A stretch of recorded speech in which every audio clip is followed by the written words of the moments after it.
সকলোকে নমস্কাৰ জনালো আৰু বহু দিনৰ বিৰতিৰ পিছত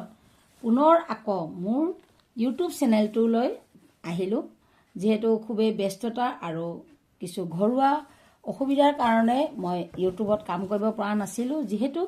এতিয়া অকণমান ফ্ৰী হৈছোঁ গতিকে আকৌ পুনৰ আপোনালোকৰ মাজলৈ আহিছোঁ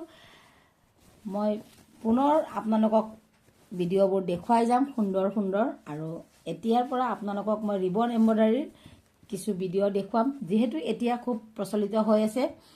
ৰিবন এম্ব্ৰইডাৰী এয়া ৰিবন এম্ব্ৰইডাৰী মই কৰিছোঁ এইযোৰ প্ৰথম কাপোৰ মই নিজৰ কাৰণে কৰিছোঁ এয়া যেহেতু হোৱাইটত মই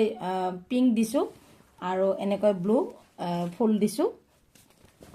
কেনেকুৱা লাগিছে জনাব আৰু আপোনাৰ আঁচলত এনেকৈ দিছোঁ এয়া দেখিছেনে এয়া বনাই আছোঁ আৰু এতিয়া আপোনালোকক দেখুৱাম মই এই ৰিবন এম্ব্ৰইডাৰীটো কেনেকৈ আৰম্ভ কৰিছোঁ আৰু কেনেকৈ আপুনি খুব সহজতে কৰিব পাৰিব এয়া মই কৰি আছোঁ ইয়াত ব্লেক দিছোঁ এয়া পিংক আৰু এয়া য়েলো এই ফুলটো মোৰ এপাহ কমপ্লিট হৈ গ'ল আৰু এই আঁচলৰ হয় আঁচলৰ এই দুপাহ কমপ্লিট হৈ গ'ল আঁচলৰ এতিয়া মই আপোনালোকক দেখুৱাম